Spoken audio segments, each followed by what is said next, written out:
죽으면 죽으리라. 아수에로 왕의 신하 하만이 자신에게 절하지 않는 유다 사람들을 멸하기 위하여 왕의 조서를 반포했습니다. 모르드게는 왕비 에스더에게 찾아가서 유다인의 구원을 위해 결단할 것을 부탁했습니다. 에스더는 자신의 민족을 위해 희생을 감내하는 결단을 했습니다. 에스더 4장 11절에서 17절 말씀입니다. 왕의 신하들과 왕의 각 지방 백성이 다 알거니와 남녀를 막론하고 부름을 받지 아니하고 안뜰에 들어가서 왕에게 나아가면 오직 죽이는 법이요 왕이 그 자에게 금귀를 내밀어야 살 것이라. 이제 내가 부름을 입어 왕에게 나가지 못한 지가 이미 30일이라 하라 하니라. 그가 에스더의 말을 모르드게에게 전하매 모르드게가 그를 지켜 에스더에게 회답하되 너는 왕궁에 있으니 모든 유다인 중에 홀로 목숨을 건지리라 생각하지 말라. 이때에 내가 만일 잠잠하여 말이 없으면 유다인은 다른 데로 말미암아 노임과 구원을 얻으려니와 너와 내 아버지 집은 멸망하리라. 내가 왕후의 자리를 얻은 것이 이때를 위함이 아닌지 누가 알겠느냐 하니 에스더가 모르드게에게 해답하여 이르되 당신은 가서 수산에 있는 유다인을 다 모으고 나를 위하여 금식하되 밤낮 3일을 먹지도 말고 마시지도 마소서. 나도 나의 시녀와 더불어 이렇게 금식한 후에 규례를 어기고 왕에게 나아가리니 죽으면 죽으리이다 하니라. 모르드게가 가서 에스더가 명령한 대로 다 행하니라. 왕의 신하 하만은 자신에게 꿇지도 않고 절하지도 않는 모르드게가 유다 사람인 줄 알고 유다 사람들을 멸절할 방법을 찾았습니다.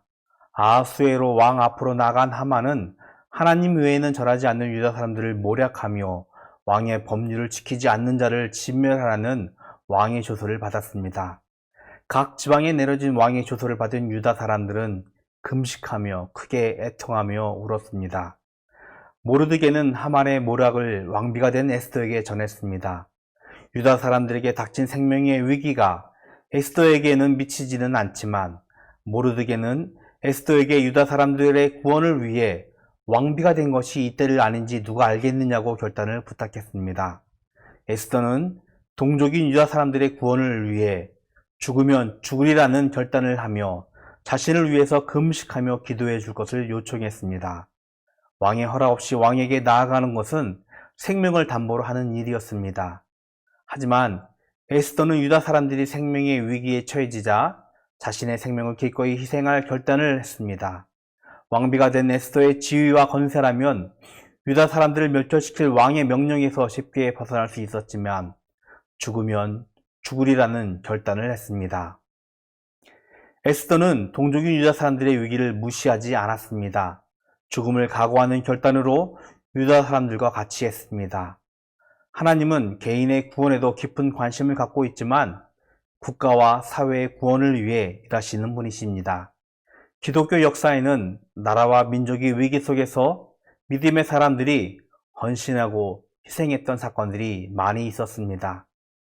바벨론의 포로로 끌려간 위기 속에서 죽음을 각오한 에스더의 결연한 의지를 가지고 혼돈 속에 있는 국가와 사회를 위해 헌신할 수 있는 우리를 기도합니다. 오늘 말씀을 생각해 보며 이런 생각을 해봤으면 좋겠습니다. 국가와 사회를 위하여 내가 희생하고 헌신할 수 있는 일을 찾아보고 실천하기 위해서 결단해 보십시오.